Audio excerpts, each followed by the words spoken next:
बिस्मिल्लाहिर्रहमानिर्रहीम। अस्सलाम वालेकुम। लेक्चर नंबर 4 चैप्टर नंबर 7 ने स्टार्ट किया हुआ है।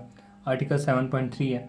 तो यहाँ पे जो है इम्पोर्टेंस ऑफ ऑर्गेनिक कंपाउंड, तो हमने इस चैप्टर के शुरू में देखा था कि पहले कहा जाता था कि ऑर्गेनिक कंपाउंड्स जितने भी होते हैं वो सिर्फ़ और सिर्फ हम क्या कर सकते हैं, या तो वो एनिमल बना सकते हैं एनिमल्स, या फिर हम प्लांट से ले सकते हैं। इसके अलावा ऑर्गेनिक कंपाउंड्स को लेबॉर्ट्री के अंदर तैयार नहीं कर सकते। लेकिन फिर और इस थ्योरी को क्या कहा गया था, वाइटल फोर्स थ्योरी। और वाइटल फोर्स थ्योरी को जो फिर उसे रद्द किया गया, गलत साबित किया गया, और फिर लैब के अंदर अमोनियम साइनाइड से यूरिया जो ऑर्गेनिक कंपाउंड है वो पहला ऑर्गेनिक कंपाउंड तैयार करके हमने मिलियन के हिसाब से ऑर्गेनिक कंपाउंड्स बना चुके हैं। किसके अंदर?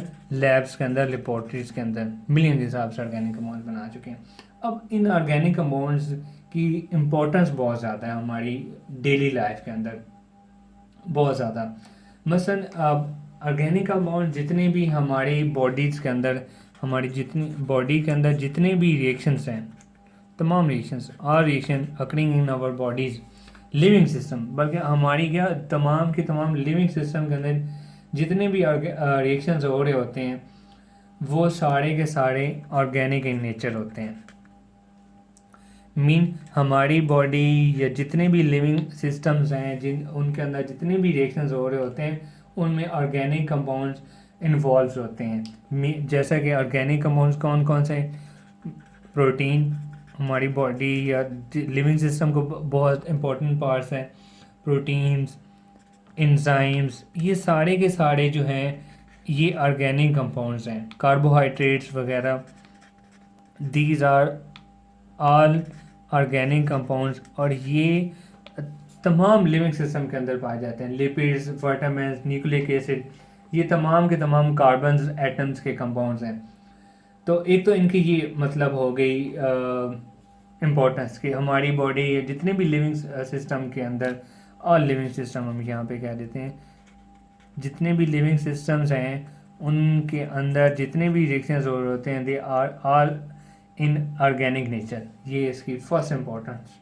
और दूसरा जो सेकंड इसकी इम्पोर्टेंस है कि हम जितनी ज़्यादा हम जो भी फूड खाते हैं, हम क्लॉथेस पहनते हैं, कपड़े वगैरह पहनते हैं, ठीक है, मेडिसन लेते हैं, इसके अलावा ये जितनी भी चीज़ें हम रोज़मर्रा ज़िंदगी के अंदर यूज़ करते हैं ये सारी की सारी क्या हैं? ऑर्गेनिक कंपाउंड से ही बनी होती हैं।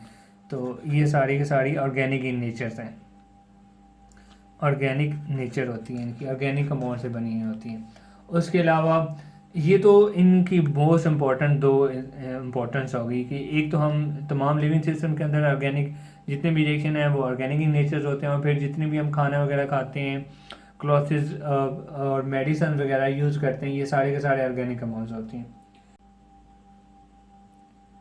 इसके अलावा जितने भी हम प्लास्टिक, सिंथेटिक रबर्स, पेंट्स, फाने, फर्टिलाइज़र, पेस्टिसाइड, कॉस्मेटिक्स, डिटर्जेंट वगैरह, ये और इसके अलावा बहुत सारी चीज़ें हम हैं, ये सारे के सारे हम सैनिटाइज करते हैं, मतलब लैब के अंदर बनाते हैं। और इन सब का फ़ायदा ये है कि ये जो नेचुरली अकरिंग प्रोडक्ट्स हैं उनकी शॉर्टेज को पूरा करते हैं। मींस हमें जो नेचर से चीज़ें लेनी हैं तो वो अगर हम कंटिन्यूसली यूज़ करते रहेंगे तो वो उनकी शॉर्टेज हो जाएगी। तो उनकी शॉर्टेज को ये प्रिवेंट करते हैं, ये जितने भी हम सिंथेसाइड प्रोडक्ट्स वगैरह लैब के अंदर बनाते हैं। तो ये सारा कुछ था कि इसके बाद सिर्फ और सिर्फ हमने ये थोड़ा सा पोर्शन कवर किया importance of organic compounds. I hope so आपको ये ब्रीफली समझ आ गया हो क्या कि ऑर्गेनिक कंपाउंड्स की क्या इंपॉर्टेंस है हमारी लाइफ के अंदर।